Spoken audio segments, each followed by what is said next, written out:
There are two sorts of blind tasting, and one sort is about as useful as doing crosswords and as impressive, which is you've given a glass of wine, you haven't a clue what it is, and you get it. And that's pretty smart, but it doesn't actually advance the world any. It's a bit of a party trick. It's kind of, on your hind legs performing. There is the other sort of blind tasting, which is, for instance, when you are looking at 30 different samples of a wine from the same place and possibly the same vintage or not, and you are comparing different sorts of wine that are similar and working out which are the best to your mind, not being influenced by the labels. And those are very different skills, aren't they? I do a lot of the second sort of blind tasting all the time.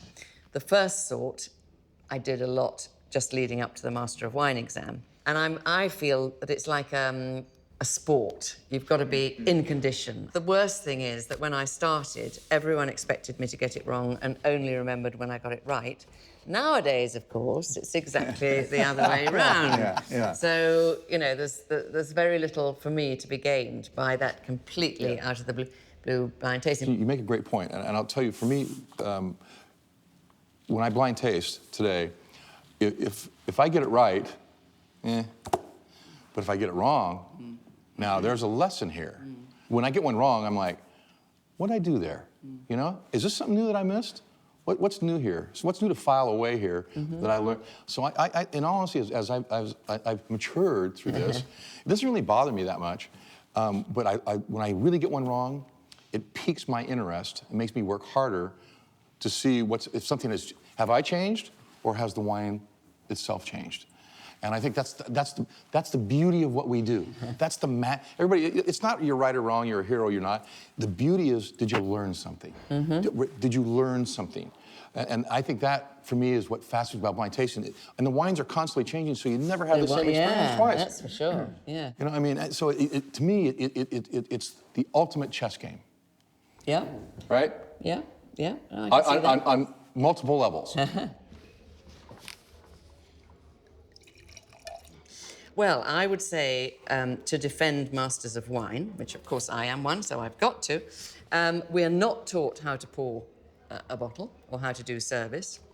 Sometimes I have difficulty getting a glass into my mouth, let alone a bottle into a glass. It's a completely different qualification, isn't it? I mean, there are a few people who have both, but the Master of Wine qualification is a bit more, it's less practical, a bit more thoughtful, perhaps. I mean, there's quite a lot of rote learning in the MS, isn't there? Because you've got to know all that stuff.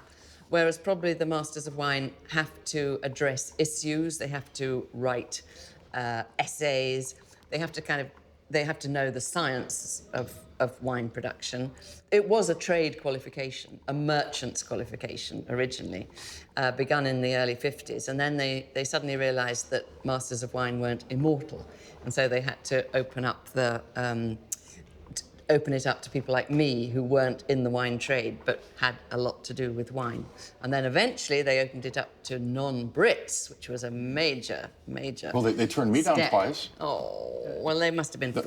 That's why I went to the MS, because even they, it took me a couple of goes to allow me to set. There was no other opportunity in America to learn. And to test yourself at that level of qualification, that extreme level of qualification. It's a great signal of where wine is in society today, isn't it? That you at the Master Sommeliers have people queuing up to take these horrible exams and put themselves through it. Exactly the same. Challenging.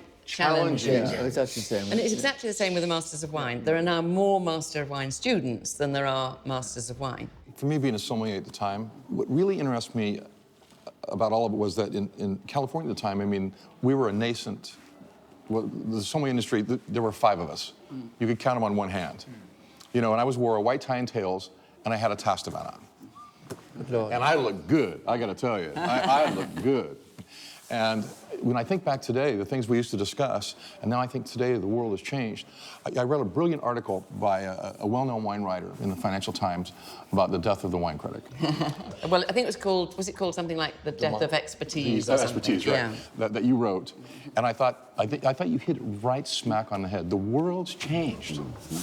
the critic, I mean, Jancis and I are critics. I think the critic's role is to criticize, but in the positive way, and explain. So you read in the weekend newspapers, you read 10 reviews of movies, you read 15 reviews of books. You can't read all those books, you can't see all those movies. So you tend to follow the reviewers that you have already got a mental contact with. And if, for instance, Jancis recommends a wine, I know I ain't going to like it. I mean, one is communicating. And to me, the key to wine today is communication. What is not communicated about does not exist. It has no chance of existing. That's, I guess, why we're here, in a way. Just to while away an afternoon in Paris. Exactly. Drinking fine wine, which is just fine with me. Yeah.